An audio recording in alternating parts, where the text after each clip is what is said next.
ने मिलकर हजरत अली रज़ी अल्लाह तआला अन्हु को बहुत मारा, लेकिन उन्होंने आप सल्लल्लाहु अलैहि वसल्लम की लोकेशन के बारे में कुछ भी नहीं बताया। फिर वो सीधा अबू बकर रज़ी अल्लाह तआला अन्हु के घर पहुंचे और उन्होंने उनकी बेटी अस्मा से पूछा, लेकिन उन्होंने कुछ भी नहीं बताया।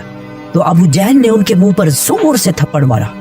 हजरत अस्मा इस सब के बावजूद भी 3 दिन तक मक्का वालों से छुपकर गारे सूर में आप सल्लल्लाहु अलैहि वसल्लम और अबू बकर रज़ी अल्लाह तआला अन्हु तक खाना पहुंचाती रही। आखिर 3 दिन के बाद आप सल्लल्लाहु अलैहि वसल्लम गारे सूर से रवाना हुए। अबू बकर रज़ी अल्लाह तआला अन्हु ने पहले से ही एक आदमी से डील कर रखी थी और उसे अपने 2 बेस्ट ऊंट भी दिए थे कि 3 दिन के बाद हमसे आकर इस गार में मिलना और अपने साथ ये 2 ऊंट भी लाना।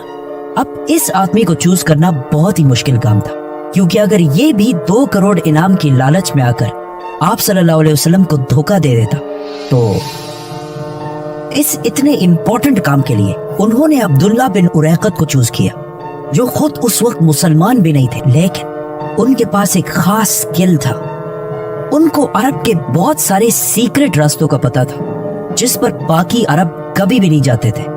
और आप सल्लल्लाहु अलैहि वसल्लम को एक ऐसे ही आदमी की जरूरत थी, क्योंकि उस वक्त पूरा अरब आप सल्लल्लाहु अलैहि वसल्लम को ढूंढ रहा था। तो आप सल्लल्लाहु अलैहि वसल्लम ने इतने इंपॉर्टेंट मिशन के लिए मुसलमान होने पर नहीं बल्कि